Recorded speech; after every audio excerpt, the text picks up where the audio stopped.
இங்க இந்த பொண்ணு கிராமத்துல அவங்க ஃபேமிலியோட வாழ்ந்துட்டு வரா. விவசாயம் பண்ணி தான் அவங்க வாழ்ந்துட்டு இருக்காங்க. கடன் வாங்குறதுக்காக ஒரு நம்பருக்கு ஃபோன் பண்றா. அது ராங் நம்பரா ஒரு பையனுக்கு போயிடுது.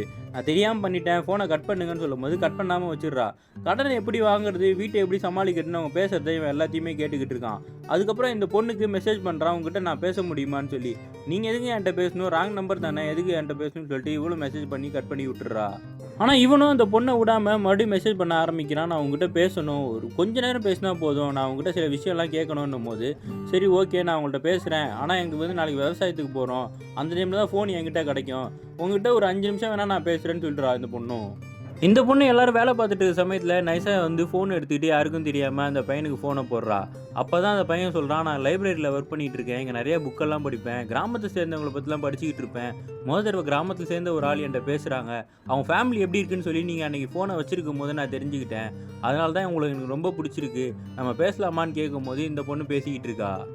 அதுக்கப்புறம் இவங்க 2 பேரும் மாறி, மாறி ஃபோன் பேச ஆரம்பிக்கிறாங்க. இந்த பொண்ணு வீட்டுக்கு தெரியாம பேசுறா. அவனும் வந்து இந்த பொண்ணுகிட்ட மெசேஜ் பண்றது, ஃபோன் பேசுறதுன்னு இப்படியே ஓடிக்கிட்டு இருக்கு.